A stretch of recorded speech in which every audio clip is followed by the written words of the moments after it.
I know. This is not our normal intro, but I wanted to do something special. It's our 50th episode, and I wanted to introduce this and just kind of get it all out there. We have Claire Lamb joining us today. She plays guitar in the band Hallowed Catharsis. She also has her own YouTube channel called Claines World, and she's also married to Dean Lamb, where on his own YouTube channel, Dean Lamb, is where I found them. They were actually doing a video series called 4 Levels of Death Metal, and it is completely entertaining and really cool to watch them do that. This is our first ever Zoom interview, so we just kind of rolled with it. I think it turned out nicely, but we'll definitely have to do some tweaks here and there. But anyways, I hope you enjoy this interview. Go like, follow, subscribe, Claire. She's amazing. I'll put all of her links in her description on this one. Check this out. All right, we're joined by Claire. I'm assuming your last name is Lamb, correct? It is now Lamb, yes. It is now Lamb. Okay. I didn't want to assume, yes. but I didn't have anything else to go off of. Yeah. Same here. It's okay. It took me 2.5 years after marriage to actually change my name. Hey, look.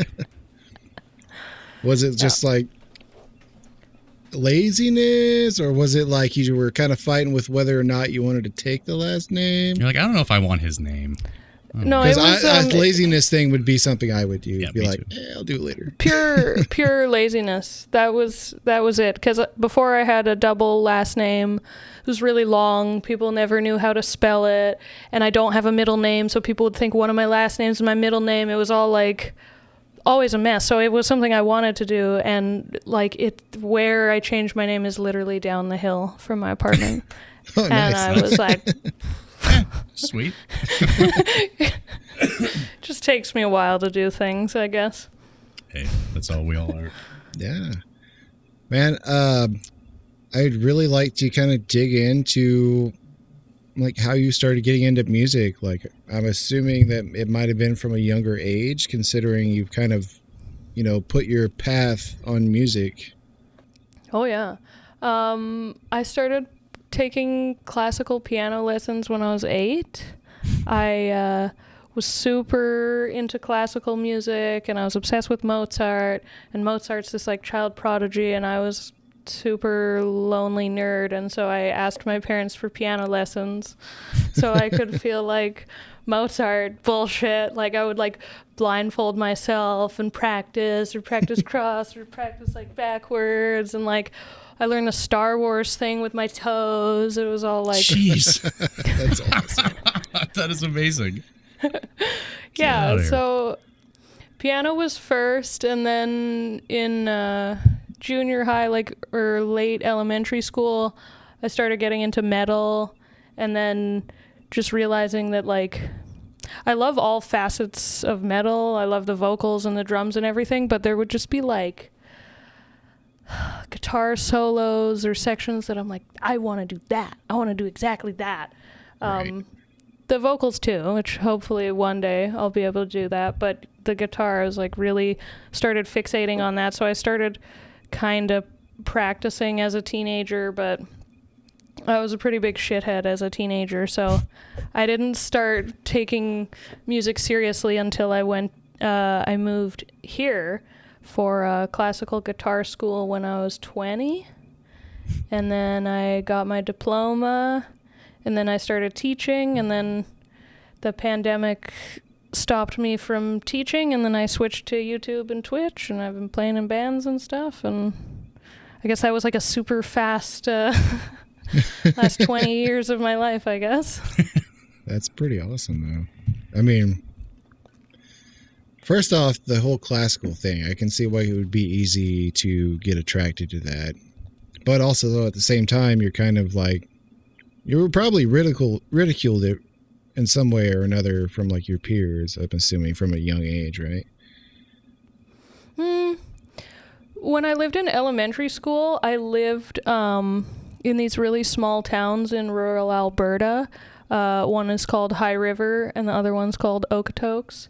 And Okey-dokes. yeah, just the, small community dynamic. I don't think there was like too much bullying there, but when I moved to Edmonton, and then I was starting grade 7 when we moved to Edmonton, and I was really weird by that point. Like, I was like super strange goth kind of kid. I started experiencing a lot of bullying at that point. And then the high school I went to was like a really different kind of learning Catholic school in the downtown sector of Edmonton. So there were just like so many different types of people. And it was another place where like bullying didn't really happen, which is crazy because I've heard like insane stories from people in high school and stuff. And I had a really good experience at that school, like so many different walks of life. We were all friends with each other kind of thing. Yeah, that's kind of like my kind of my high school experience was sort of along the same way. We all just kind of melded together. I mean, it was kind of fun, actually. Yeah, I had no problem in high school. It's pretty decent. Hell yeah, man. Well, actually, I have a question to ask you since we were on the subject of the music aspect. So, and I love asking this question. Obviously, you're a prodigy in my eyes. Obviously, I try to learn a lot from this guy. I love guitar. It's a passion of mine. I keep trying to work at it. There's still a lot of things I got to do. But I love asking this, is that for you, what was the one song, artist, what made you go, shit, I want to do that? 2 bands. Okay. Decapitated and Necrophagist. Okay. 100%. Wow. Yeah. I'm kind of surprised, but at the same time, I'm not. No. For what I can see with what you're playing and stuff like that, I get that. And it's like, you look at me and it's like, we talk metal all the time. Like, we both have like big genres. Like, he goes from Slipknot to Frank Sinatra. I'll go Metallica to Neil Diamond. Okay. So it's kind of on the sense of that, but that was just something I always liked finding out about people, just of interest. Yeah, I think something that Paul likes about you is you're introducing him to a lot of new music. Yes. I think very nice. Because when it comes to death metal, and you might laugh at me, but it's like you look at this face and you go, he probably listens just to Backstreet Boys, right? I thought you'd listen to like country. But then I surprised him one day and I said, hey, have you heard that song from Protest the Hero? How the hell did you know who they were? You should have seen my eyes. I was like, what did you just say? Right. But I mean, to me, for death metal, it's like the hardest music I've listened to was either like Arch Enemy or Children of Bodom. Those were kind of what I kind of got in that avenue. But I don't, I listen to everything. It may not be exactly my cup of tea, but I never roll it out because I love guitar. I love just the process. You can appripate it. You're like an Easter egg, man. People don't expect it, and then you just lay down some some knowledge, and it's like, what? You know this band? I got one more question to ask, and then I'll give it over to Ron. But I did notice, and this is one thing I wanted to ask, about Yngwie Malmsteen. And I was really, really, I saw the poster. I saw you doing the lesson. And obviously I'm a fan of him. But what led you to Yngwie? I mean, that was just something I just don't normally see. Well, I mean, he is the absolute melding together of my 2 loves. Yeah, neoclassical. He took my classical, and he took my shred metal and put it together, and it's just like the sickest fucking thing ever. I'm not necessarily trying to be like a 80s shred style. I really like playing death metal, but I can't even say how many times I've watched his performance with the Japanese Philharmonic. Yeah, it's absolutely amazing. Yeah, that's like the one of the coolest things I could ever imagine. Playing electric guitar with a symphony orchestra with like classical arrangements or classical pieces that you wrote, and then you're also shredding on top of that. That's the coolest fucking thing ever. And I also, the first year I went to NAMM in Anaheim, I also saw him perform. Okay. And that was like one of the most hilarious highlight experiences of my life. So I just love that man. He can do no wrong. So you learned the arpeggios from hell. Okay, gotcha. Learned is yes, generous. Of course. Now, while we're on the topic, though, I did watch a video of yours where you had just gotten the Kiesel classical electric. I think that is right. Yeah, the NS1. I have it over there. Yeah, I just want to say you tried playing the Yngwie thing on there just from sight reading tabs, and of course you X'd it out. I was like, I thought that was pretty damn good for just kind of going at it. I don't know. Yeah. I've been playing forever now. It's I play guitar, drums, bass. I kind of run the gamut with things, but I don't consider myself like a guitarist, a drummer, or any of that. I just like making music. So, like, I am a guitar nerd though. So I noticed, you're with Kiesel and stuff like that. Was that something that, we can't ignore the fact that your husband's Dean or anything like that. So I don't want to make it weird. This is about you. Yes. But like, was that something that, are you endorsed by Kiesel? Yeah. So I'm a brand ambassador. Nice. That is so awesome. Yeah. I don't think I'm allowed to divulge the exact details of my contract, but yeah, I play Kiesel guitars. It was actually it was really cool because like as a guitarist, or at least for me, there's certain things that like I've wanted my whole life. Like as soon as I started playing guitar, there's like getting a brand deal, being in a guitar magazine, and like playing a crazy metal festival. So I only have one of those things right now, but it was when we went to NAMM a couple years ago, and I was hanging out at the Kiesel booth, and then I was talking to Jeff, and the way he was talking, I was like, oh shit, you're gonna give me a guitar, aren't you? Like, I'm like, oh fuck, like what? It was like it was like an out of body experience. I was like watching as an omniscient being of like, that's not me. That's not. I was like, what the fuck?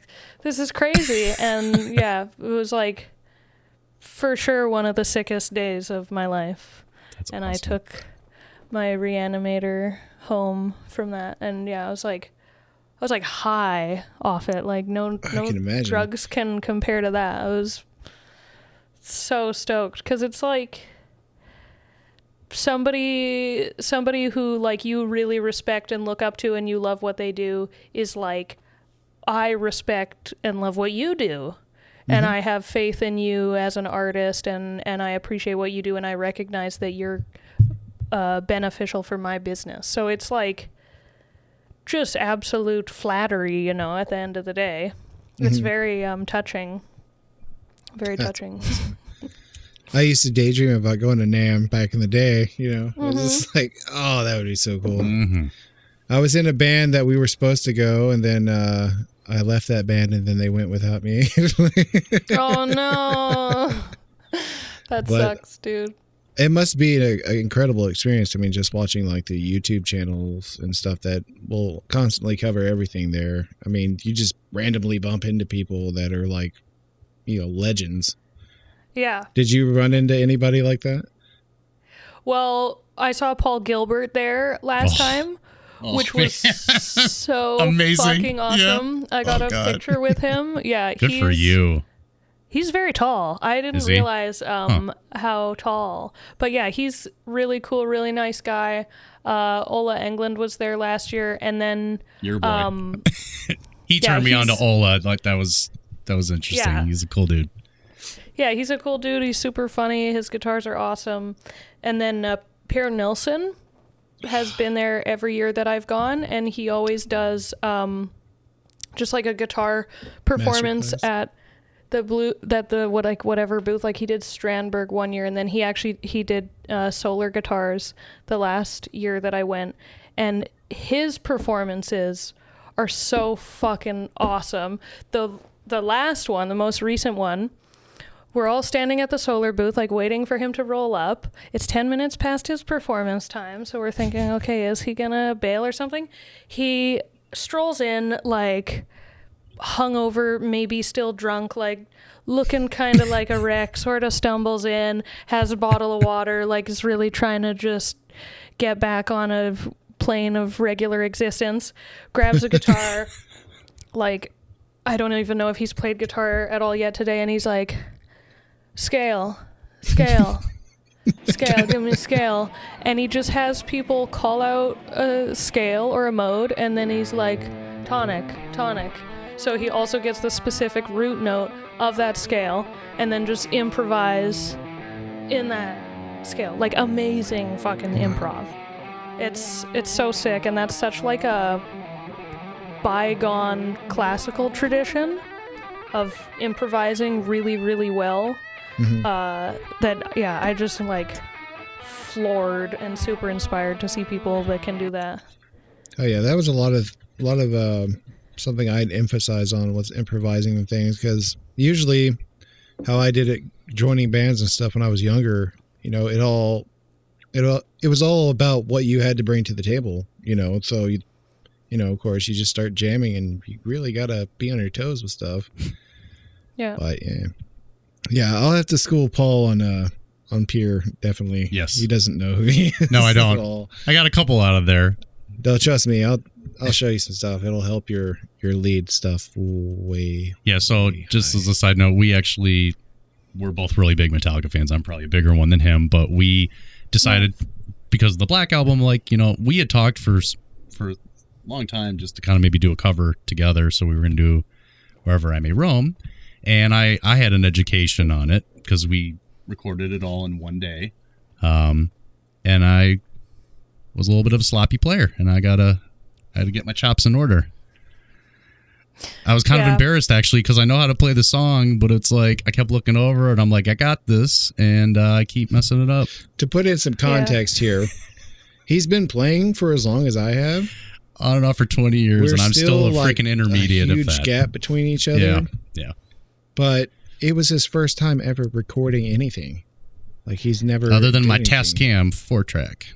You want to count that? I'm an old loser. Yes, I know. But yeah, he actually did really well for his first time. I know. I appreciate that. I can't wait for the product. But so obviously, you know, when you did a couple of your videos where you were just like, I'm just going to create music without even listening, I was absolutely fascinated to shit about that. Absolutely. Was that your way of like flexing on people? Though. Yeah, that's what I was gonna say. Is that your way? Don't be bashful. No, tell the truth. No, because for me, I was embarrassed at the final product of the writing music without hearing it challenge. I was like, oh fuck, this is not good. Like, I was kind of hoping something cool might come out of it. Although I think the sweep I came up with was actually pretty cool. But yeah, outside of that, I was like. That Happy Birthday riff was pretty cool. Oh my god. No. Like, fuck that. And I only ever do like semitone bends and stuff, but I just had in my brain this Jeff Loomis solo that I had learned that started with a whole tone bend. He's so fast. And I was like, okay, I'll do that. I'll like go outside of my comfort zone. We'll do a whole tone bend. And then I'm like, wow, that's fucking Happy Birthday. Cool. We just go da da da da. Oh shit. Yeah. Yeah. That was absolutely hysterical. All right, we're gonna have to take a quick little break real quick. Yes. We'll be right back. All right. Something.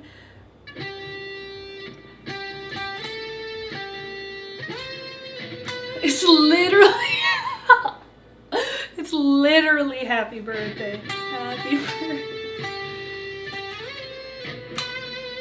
So that beginning is terrible. Well, so I have to ask, are you still pursuing learning how to play the drums? Sorry, can you repeat that? Are you still learning how to play the drums? The drums? No. No? I don't have like anything here to do that. And the one episode we did on Skype where I like was smacking some books or whatever. That's just uninspiring, you know? Like maybe sometimes I'll try like some hand stuff, but for the most part, no. But I did, when I first moved here, I worked at this world music store on Granville Island called Gandharva Loka. So they have all these instruments from all around the world. And they would have hand pans a lot of the time. And that was like my favorite instrument to play in there. So it's like sort of like the reverse steel drum that you whack with your fingers, like a melodic percussion instrument. My dad was just here visiting recently, so I took him there, and I got to play the hand pans again, and I was like nervous because it had been so many years, but it still came pretty naturally. That's really fun. Like, that's a drumming thing that I think maybe I could get into on the side, because then I could actually practice it in my apartment. But if it comes down to like me texting Julia or texting my bandmate Kevin and being like, can I go to the jam spot and use your drums? It's like, I don't feel super comfortable doing that, so don't touch it's a hard one to make Don't happen, touch my drum set. Don't touch it. Yeah, right. like, yeah. So I do have just one, maybe one or two Dean questions, but you'll enjoy this. So the first one is, was it love at first fret? I knew she'd laugh like horniness. It's okay. Very nice. Well, I have a great story for you since you're into that sort of punny, cheesy thing. I'm ready for that. So when I actually met Dean when I was still living in Edmonton, because obviously I was a huge fan of their band. Sure you were. I went to their show and I waited around to introduce myself, and then we talked about like music theory and shit. Oh, and then there it is. I bet that caught him off guard. I think so, yeah. And then I had driven my dad's car to that show, which was a convertible BMW. So I drove away like blaring Cattle to Cap in this convertible with the top down. So he ended up messaging me on Facebook later or something, being like, who the fuck are you? You've never seen anything like that before. But yeah, that was October 2013, and then I moved to Vancouver June 2014. Nice. And so we were like hanging out and stuff, and they played a show with Zenith Passage one night, and then he was walking me to my car because I had to go. I had to work the next day, and so we're hanging out, and then I'm about to leave, and he says, "Will you be my guitar tech?"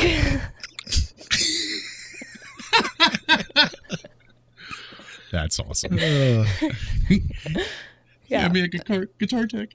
That was such a pivot, though. I know. Interesting. That is so funny. And here's the other part of it. Okay. Does this look familiar to you? I mean, I don't think she can see it. You're colorblind. Yes. Colorblind. Yes. So actually, one of the first things that I did see from you guys was that you're such a nice wife, and you bought him a pair of those, and I went, holy shit. I mean, I have clip-on for mine because I know that they make the other types. Yeah. And I go, Ron, they got the same colorblind glasses. I got to bring that on for sure. Aw, that's nice. So you're also a deuteranope? Is that the... Sure. I have a little struggle with like blues and greens. So what's funny is we both work at the same place. Yeah. I was going to say, I don't know if we were talking about this, but please. So there was a position that opened up that involved a printing room, doing stuff with that. And Paul was looking into taking that. He gets back there, starts working with things, and he told me about it, and I was just like, okay, I'll wait. So he goes into it, and, he's like, oh, shit, I'm colorblind. I don't think I can do this. So I'm like, we're going through the templates, and all of a sudden I see the color wheel. I go, oh, that's pretty cool. I go, you know what? I didn't tell him I'm colorblind. This might be a problem. Yeah. Oh, no. It's crazy. I can't work out for you. That's all right. That's crazy. Yeah, that's pretty funny. I always color grade, or at least I check over Dean's color grading on his videos now because of that. There was like a portion of time a few years ago, and he was putting out a bunch of guitar videos. He even did a project for a band, and I noticed that like all the videos he was putting out, everybody's skin was sort of like this greenish yellow color. Sorry. And I thought that was just like the vibe he was going for at that time. Like he was enjoying this alien kind of vibe, and I just kind of thought it was sort of strange. So eventually I was like, hey, why are you like making your skin green in all these videos lately? And he's like, what do you mean? He just had no idea. So I'm like, okay, I'll just double check for you from now on. That's crazy. So I have to ask, before you started playing Kiesel guitars, what was your kind of go-to guitar brand? I had a few different ones. I would say my main was the Ibanez RGD Prestige, the 2127 FX. I fucking loved the shit out of that thing. I think Ibanez needs to get better about naming things. Yeah, it's a pretty great guitars. boring name. That's a pretty boring name for sure. I like that one a lot. Sweet guitar though. Mm-hmm. Yeah, I love that like satin matte kind of finish, and then the really sharp edges and the bevels and stuff. It was just a badass looking guitar. Right. I also had a BC Rich War Beast with the red outline, and that was really sick. And then another favorite of mine, I had the Jackson Rhodes Crimson Swirl V. Oh my god. That one was really dope. I bought that off of my friend Parker, who's a buddy of mine from Edmonton, plays in Proto Sequence, because he had that one and the purpley green one because he used to work at a pawn shop, so he would just like end up acquiring sick guitars. And as soon as he got that red one, I was like, you're gonna sell me that one day. You will be mine. Oh yes, you will be mine. And then I ended up acquiring it. I don't have it anymore, but I enjoyed it while I had it. It was great. That's pretty sick. For sure. How long have you been with THC? I guess this fall is going to be 3 years. Yeah. September, October-ish will be my 3rd year with that band. I'm assuming they're like, are they from Edmonton or? No, they're all Vancouver. Okay. They've been a band, 7 or 8 years total? Okay. And then me and Michael, the bassist, we actually joined at pretty much the exact same time.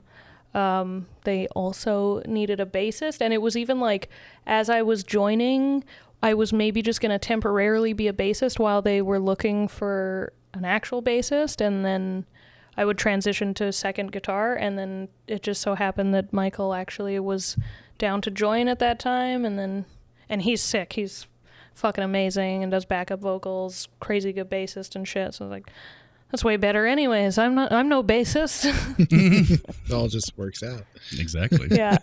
Yeah.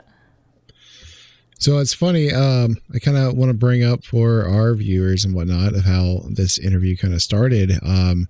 She actually posted a picture. I don't know if I can get to it anymore, or I think I took a screenshot of it just because I wanted to have that just in case, you weren't going to sell or make any digital prints of it. But if you could, send me a picture of that so I can post it up here as an example. But she took like the most badass like color palette for me. Like you had like the Halloween colors, basically kind of like, I don't know, it looked like it was like you froze like little like contaminants into water or something, with the white background and everything. And I was just like, this is fucking amazing. So I had to reach out to you and be like, oh, okay. Oh, wow. Nice. Yeah. Oh, it was the white and green, purple, orange, and black, green. Wasn't it? Yeah. It's the one I think you said you made for your dad, right? Yeah. The one I made for my dad, actually, I made that, and then I made a backup, and I tried to gift that to my dad, and he didn't like it. Oh, no. He was like, I feel like there's just eyes looking at me, judging me. So he didn't feel comfortable. So I actually ended up giving that one to my dentist in Edmonton, which may seem weird, but she's really awesome, and she's been doing my teeth since I was like 13, and she's very invested in like my life, and she remembers shit I told her about going to concerts when I was like 14, and she's always asking, and like, yeah, she's cool. So I was like, you can have this, and she was stoked on it. But yeah, I mean, I could make you a Halloween one of your own. I would love that. That would be amazing. Seriously, I'll pay for it, whatever. I gotta have it. You can put it behind your Thunder Rooster logo or something like that. Right, exactly. For sure. I definitely want it to be in the studio for sure. I don't want to do it right now because we'll ruin the setup. But before we get off of here, I want to show you what I got going on here. It's pretty neat for a little basement studio. I would just set it up not long ago, so I'm pretty excited about it still. Nice, that's awesome. But yeah, I got another question. Go for it, because I just lost my train of that. thought. So one thing that I noticed, it was great. So your students, I saw a couple of your students playing Landslide by Fleetwood Mac. They were absolutely adorable. My wife enjoyed it tremendously. What grade do you teach? Is what I was kind of curious about. What grade it's did you everybody. Teach? Sorry. It's everybody. I taught. I think the youngest student I ever had was. They said he was 5, but I'm convinced he was 3 on piano. And then the oldest person I taught was 65, somewhere around there. So it really varies. But when I was teaching at Long and McQuaid, the majority are in that kind of like 8 to 12 area age range. But yeah, you get adults, you get kids, really young kids, and then for private teaching more so you get like adults reaching out.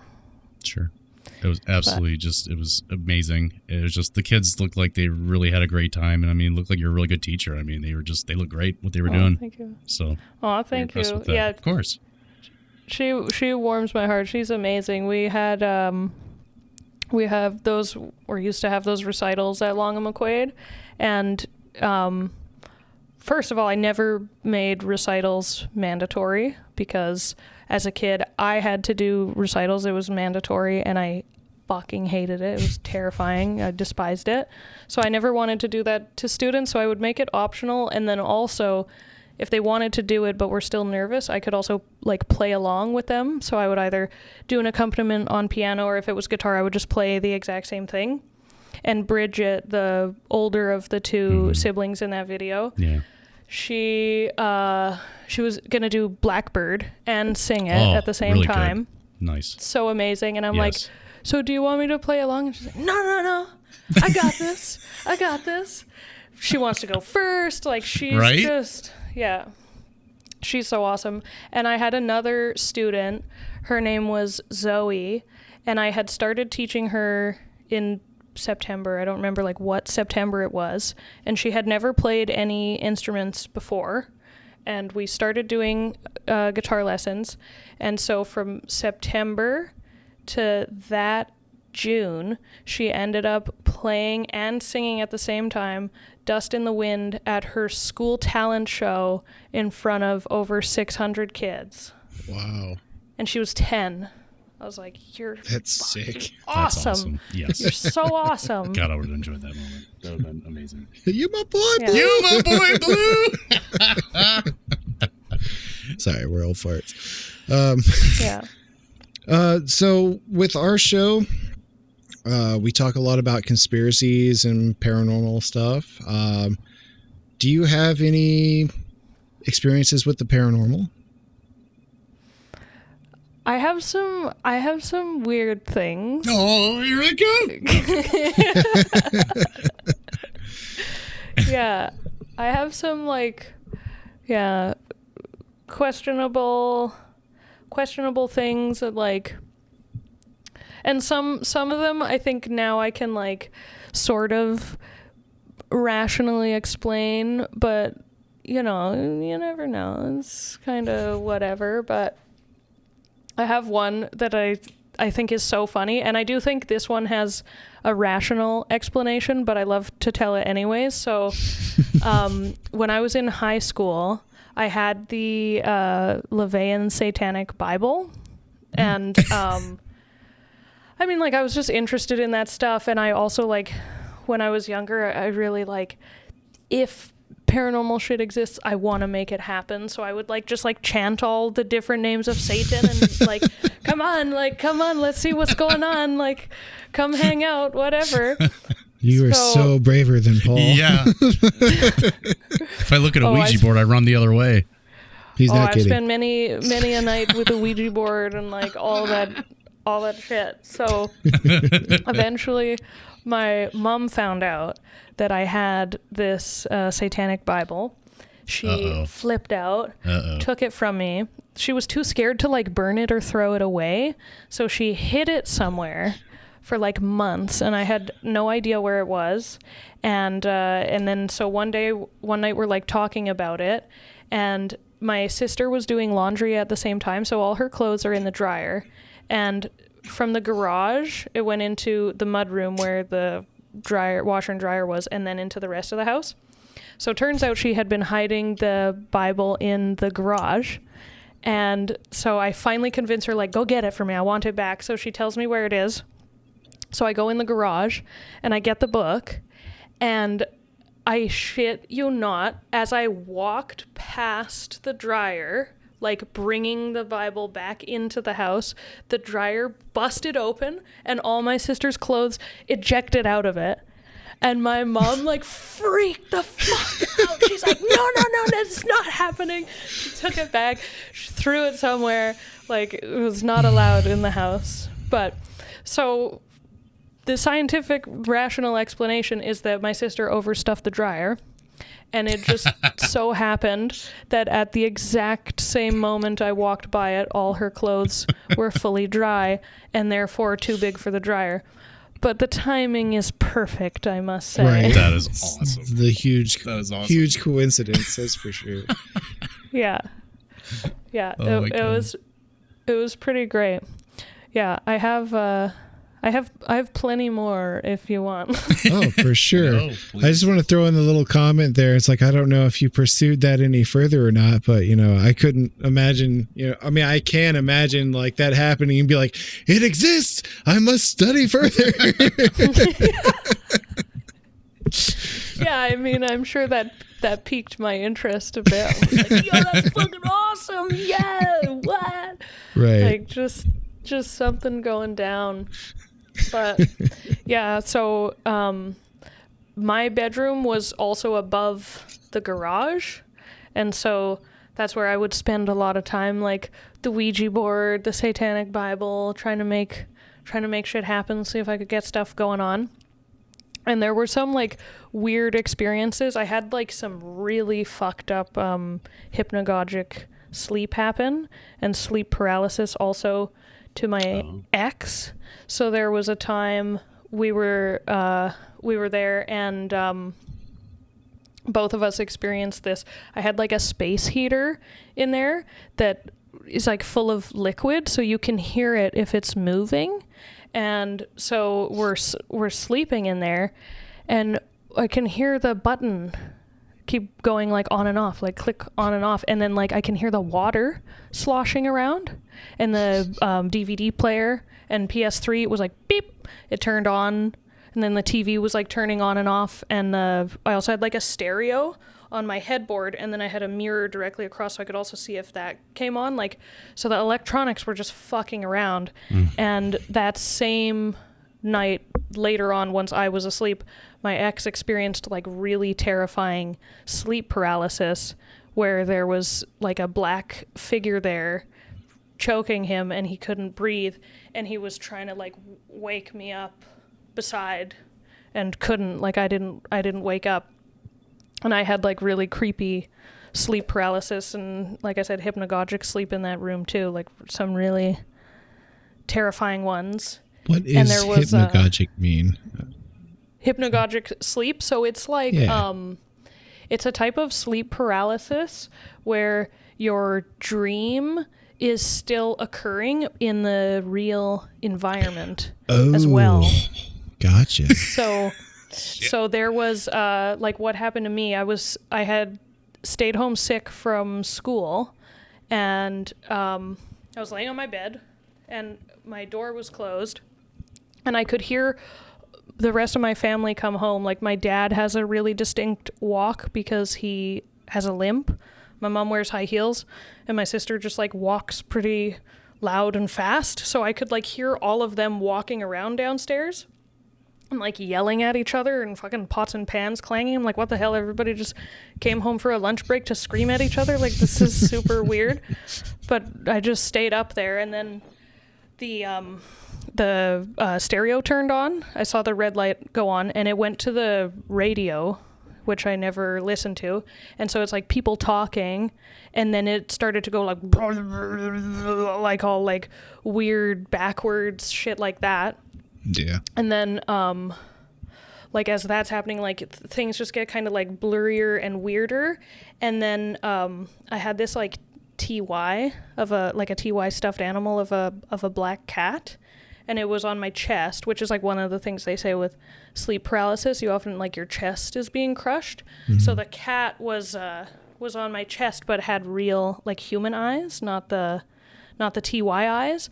And there was a young boy behind the cat laughing at me, like, I want to play, like super creepy. And I couldn't move or anything, and I was like freaking out. And so I was trying to wake up, so I'm like pushing against this, so I started like convulsing, and I had a cup of water beside my bed, so I like grab the cup and I'm like, and I take a sip and everything vanished, but I'm holding the cup of water.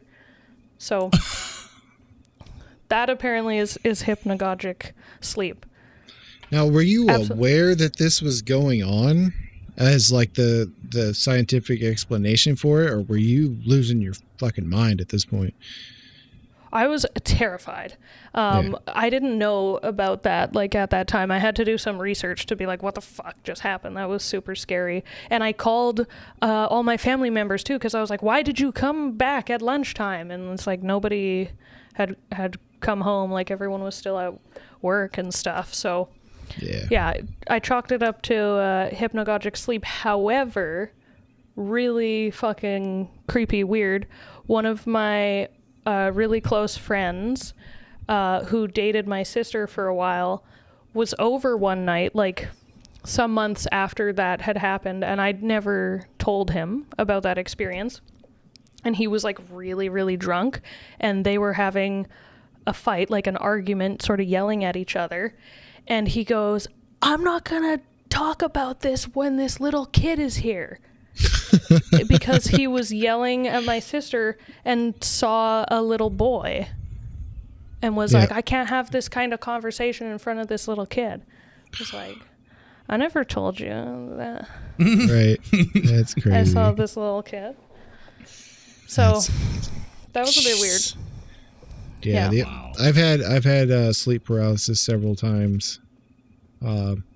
It's interesting though, because as soon as I like started making fun of it while it was happening, that's when it stopped. I never had it again. So I thought that was funny. I'm one of those people, I like kind of vibe out to like negative energy. Like I can feel that stuff, but I've never actually seen anything per se. Paul here has a fun story about a paranormal experience, and it takes place at a famous prison.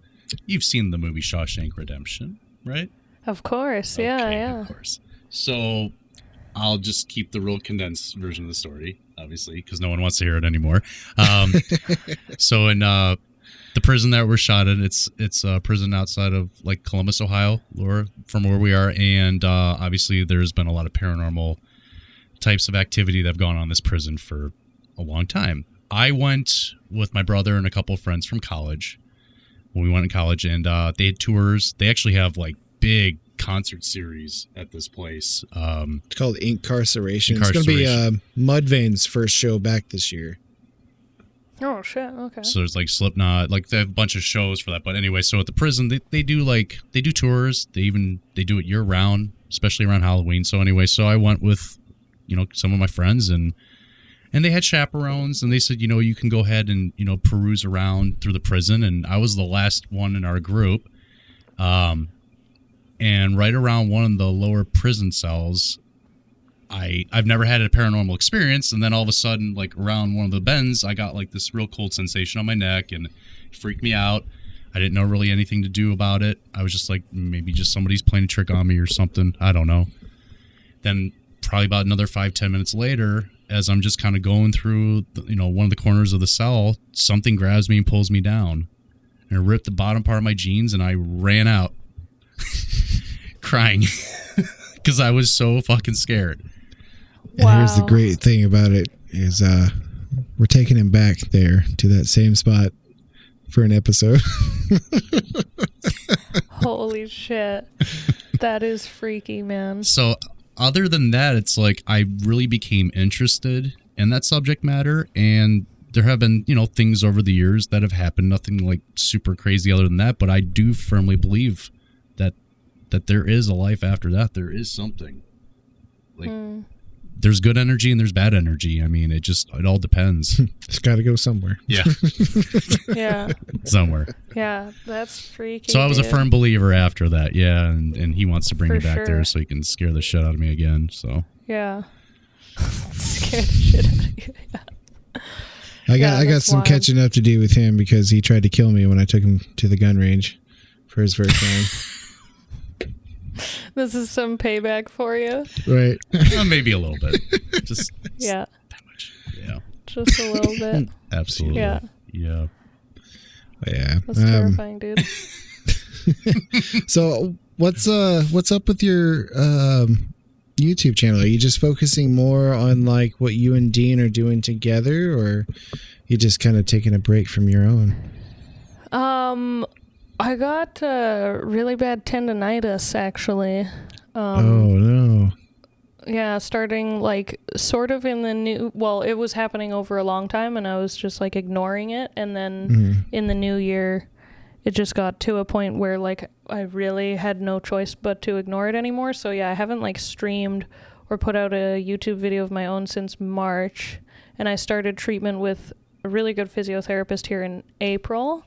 And she gave me 6 to 12 months was her estimation of when I'd be like good to go again. So it's been hard. Like I'm not really playing much metal right now. I'm kind of easing back into guitar lately with like lighter styles.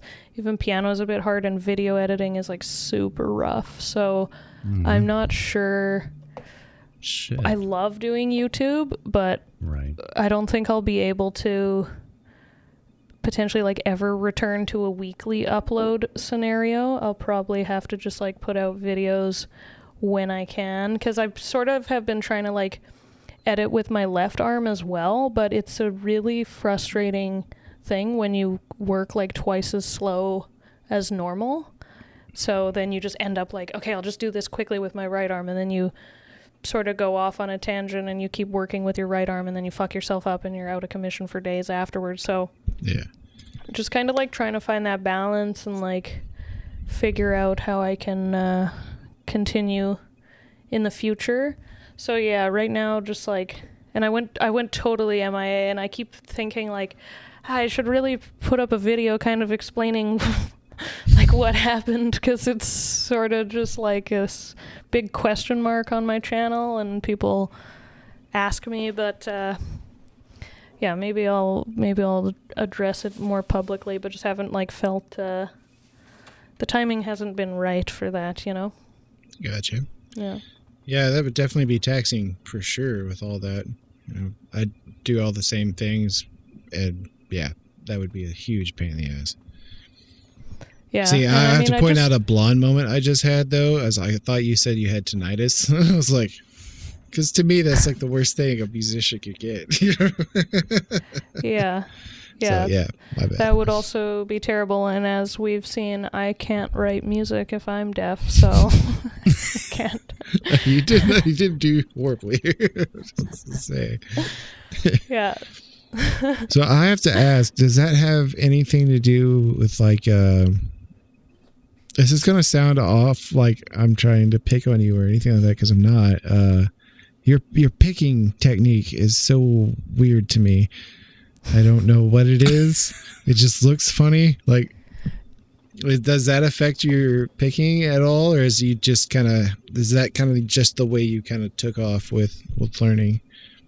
I know that sounds I'm not dogging you at all, I swear. I just don't know how else I should put that across. No, I mean, fair enough. Are you referring to like because I do this? Or... I think it's you kind of arch up on the. When I tremolo multiple strings? Yeah. Which is what Paul Ryan from Origin does too. Really? Yeah, Gotcha. he tremolos lots of strings like that. I don't know what that is. I just like started doing that, right? And I don't know if what's that? It's comfortable, right? It's comfortable, and like I don't know, like studying the world instruments a bit and stuff, and like oud and barbat and like those ancient Arabic guitars that I think are super fucking awesome. That's actually how they pick, with neat. a long nylon plectrum, and then they do all this tremolo like this. So I don't know if it just like kind of got adopted into my own playing because of that, but at the end of the day, it's really just like repetitive stress, and it was gonna happen no matter what with how much I was doing, because I was streaming like generally 4 hours a day, sometimes 6 hours, and I was playing like death metal the entire time, like deicide, down picking, tremolo, all that. And then, you know, if I wasn't doing that, I might have been like jamming with my band or practicing guitar, video editing, or practicing piano. So everything all the time was like this. And I'm not some fucking super buff guy. I'm just like a whatever average fitness female. Like, I don't have the muscle fibers to do that at the extent I was doing. And I also, like, in retrospect, the type of thing I was doing on Twitch was really bad, but it was so much fun. So like, part of me, I don't want to say I regret it because it was so fucking hilarious and fun, but I can definitely see, like, looking back, why I got injured so quickly, because doing the full-blown like sight read version of stuff, to start that, I would like my whole body tense up like crazy because I'm nervous, right? Like, I want to do a good job, and I'm trying to read all the frets in real time and execute it in real time for the first time. And like, obviously I made tons of mistakes, and that was like part of the fun, but I was playing that stuff really tense because I was like nervous and exhilarated to do it, and I'm like holding my breath and shit because I'm like, numbers, let's go. Like, so as much as that was like so much fun for me, if I do return to Twitch at some point, I don't think that will be part of my streams anymore, because in retrospect, I think that was very damaging.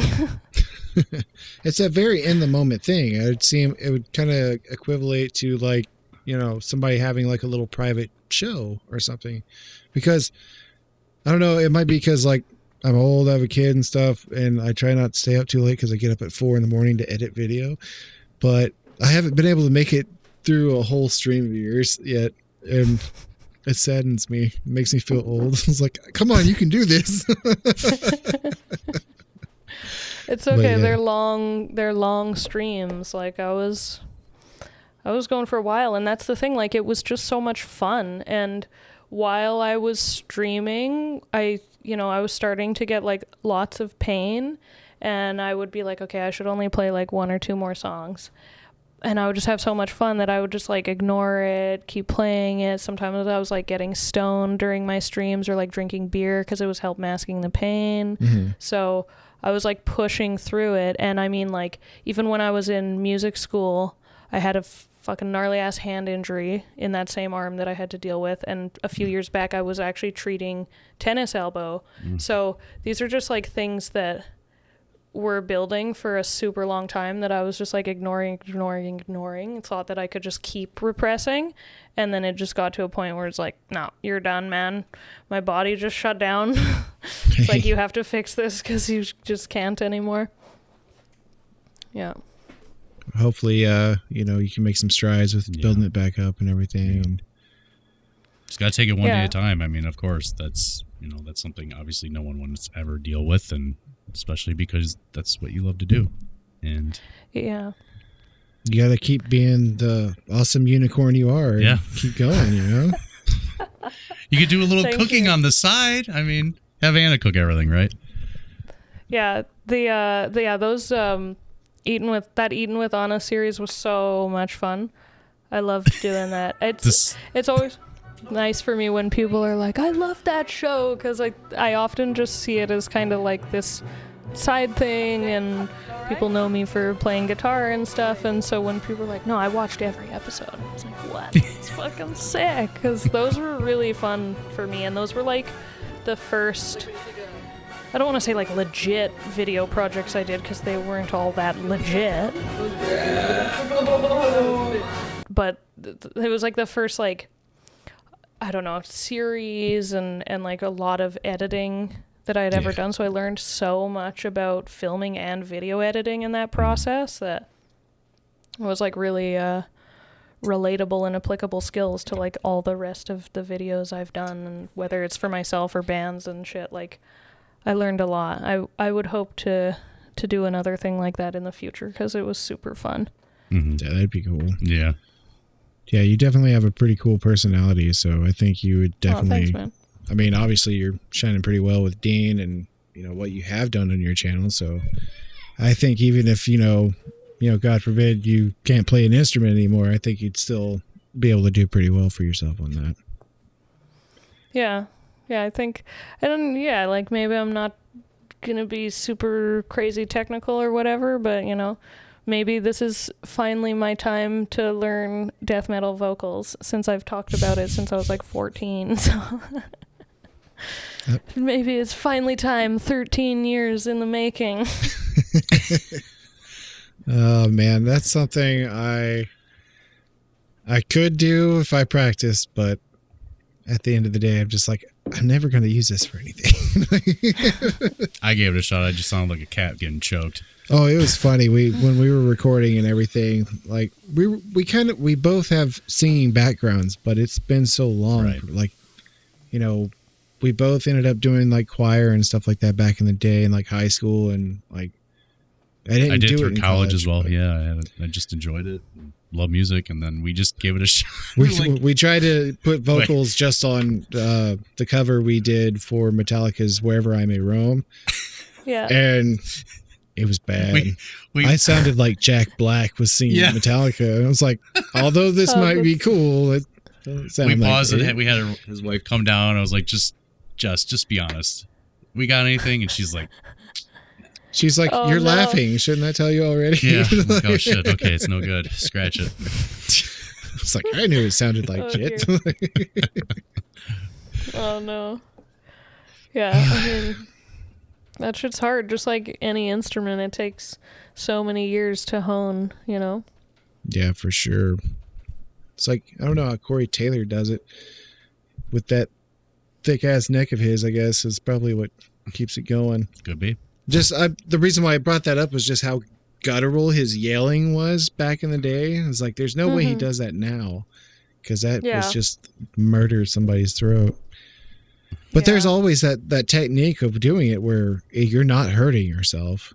You know, obviously, you probably know that, but for all the people out there that don't know about it, you know, there's ways of doing it. Yeah. Do you ever see that commercial where tell. it was like a throat lozenge commercial or whatever, and it had a death metal guy sitting there doing the growls? No. They give him a cough drop or whatever for the commercial, and then it's like really high pitched power metal sounds. Your favorite stuff. I'll play it That's somewhere so in this funny. episode. That's so great. funny. I want to see that. It's awesome. I'll find Yeah. it and I'll shoot it over to you. Death Yeah. metal vocalists just need a Hall's lozenge. Right. And then it's straight back to the 80s. Was there anything that you would like to promote or anything like that going on? Let me think.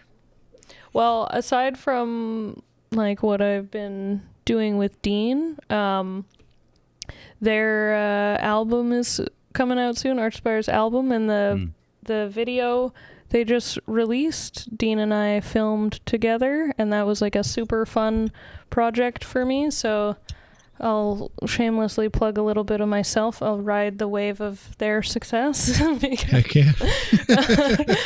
You have half now. Right. Half.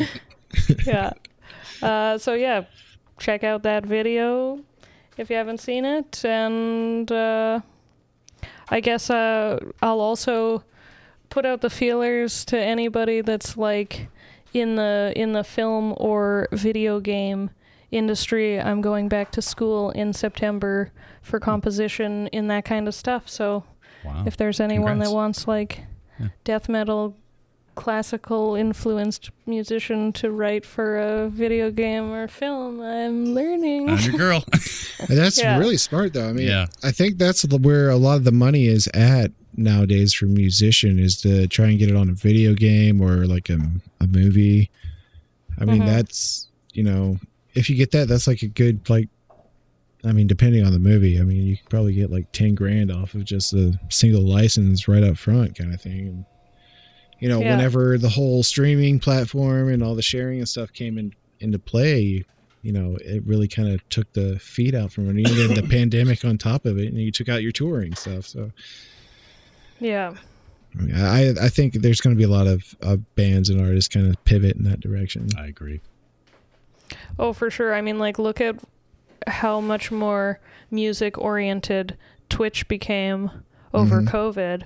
So many musicians, myself included, went there and started performing on there. And I think, like, a lot of the musicians I know that started doing Twitch realized how viable it is and, like, enjoyable it is, that, oh, shit, like, I could actually incorporate this into, like, part of my main source of income. And I think it'll be something that a lot of musicians try to sustain even once, like, things open up and we can go back to touring and playing shows, because it's just, like, a really fun way to connect with fans. And it's also, like, there is a lot more connection, right? Like, there's plenty of shows, like, I've been to, I'm sure others have been to, where you really want to say something to one of the people in the bands, like, oh, that was a sick show, thank you so much, like that kind of thing, and you just don't get the right opportunity, or if you do, it's like super brief. But on Twitch, you have the potential to have like a full-blown conversation with this musician that you really look up to. Like, it's really a lot more personal, and I think it has real staying power in terms of like something that people will continue to enjoy even as things get back to normal. Right. No, I 100% agree. It's definitely, it's a great thing to have open for the fans, for sure. And not only the fans, I mean, kind of look at it in a ways like, comedians go out to form their final hour and stuff. They'll just tour and try different markets and stuff like that. You're kind of getting all kinds of feedback just from, popping in every Thursday or something like that, So when you finally come out to do something big, you have all this, I don't necessarily want to say influence, but you get to see all the things laid out, and you're like, oh, I can tweak this, or I can cut out that, something of along that nature. I think that's really helpful. Yeah, for sure. Yeah. Well, I don't want to take up too much more of your time. Do you have anything else, Paul? I had just two small questions, if I could squeeze them in. Well, sure. actually, one's a question, and the other one's just, your one composition you did, is it Bitter Cup with Orchestra? Oh, yeah. Sorry. That was... No, Orchestra. You're Orchestra. correct the first time. Okay, sorry. Loved that. I absolutely loved thank that. you I so thought that much. was really, really cool. When did you... because I guess I maybe didn't get that information. I apologize. When did you guys write that? So actually, the guitarist, vocalist, Roger Cranford, he wrote 100% of all the music for orchestra, all the instruments. Did he do vocals for that?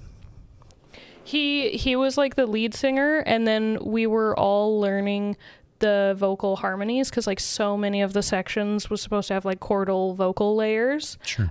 So we were learning that stuff, but yeah, when was I even in orchestra now? Like 4 years ago?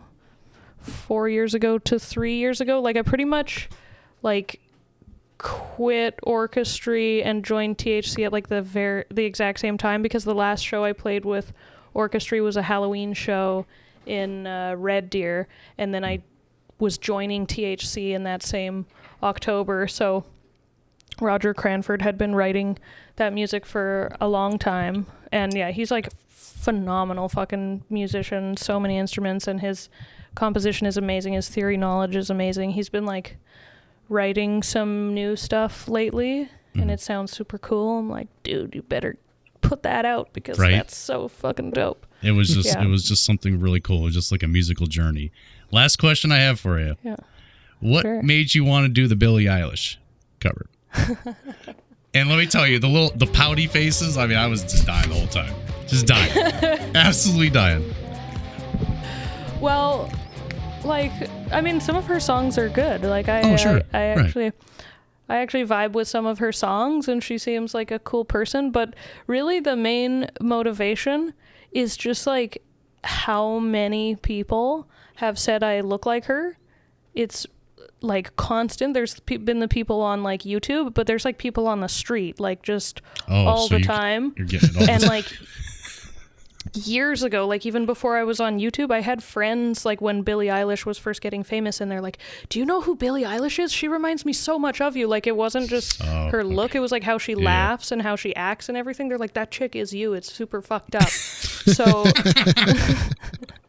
so I just like had this idea in the back of my mind for a while that I was like, I should do like a death metal version of one of her songs and like try my best to make myself look more like her. Right. Do a little bit of like makeup accentuation or whatever. And then I had all those different challenges in the jar, and that was one that I ended up pulling. And it was kind of funny because when I pulled that one out of the jar, I was a bit like, oh shit, like I wasn't super stoked on it, because it was sort of like a gimmicky idea that I was like, maybe it'll be funny, but maybe it'll just be cringy because I'm like gonna cosplay as her and try these like facial expressions and stuff. but when I did it, I had so much fun. That was like maybe one of my favorites of the composition challenge week. Like that one was super fun. Cool. And because I was able to do it like way faster, like I actually like finished it, filmed it, and edited it all in the same day, versus like some of those theory ones took me like straight up 13 hours just to write it, let alone try to fucking learn it or record it or do anything with it, you know? Wow. So that one was really fun in the end. I was glad that I had ended up putting it in the jar. Oh, it was fun. I mean, no question about that. Absolutely. Yeah. It was pretty neat. Absolutely. It was real exciting when you guys did the 4 levels with Matt Heafy. Big freaking Trivium fan. Cool. Look at all that down picking. Yeah, it's lots of down picking. Lots of DP. That's all I got. That one was so fun. Was it? That was really fun. Enjoyed that immensely. Thank you. I love what you guys are doing, because you keep getting like really cool guests to do that with you. Like, I saw Ola and his wife on there. Awesome. You got freaking Devin Townsend on there. Oh, dude, he was on cloud 9, man. I was like, woo! Where did this come from? Yeah. Like, yeah, it's been pretty cool and crazy, like getting bigger artists. And the Devin Townsend one was probably my favorite so far. I don't necessarily want to like choose a favorite, but it was a huge highlight for me. And I've never been like a big fan of his music necessarily. I never really like got into it, but Dean has been a huge fan of his for like an extremely long time. So Dean just had that like childlike glow throughout the whole thing that I was just like so excited for like him. a kid on Christmas. yeah, it really was like that. Like I could just see the youthful excitement just like radiating from within, and then all the riffs were really fun to play too. So like I really enjoyed them. They were groovy, like memorable, and he just seemed like a cool dude. So that one was really fun. Yeah, that was awesome. Still such a great thing to and be able to say, you know. No, like, it's good for them. Absolutely. You worked with them, you know. Absolutely. One way or another. For sure. But we really appreciate you taking the time to come out and talk to us. We'd love to have you back on again sometime. For sure. Oh, of course. Yeah, thank you so much. I really enjoyed talking to you guys, and I have plenty more ghost stories for next time. Oh, yeah. Might have to hold you to it. We'll take all of them you got. That's for sure. But yeah. Yes. But, well, the power didn't go out. No, so pretty successful. No computer crashing, no power outage. Good. No ghostly encounters. Yet. Yeah.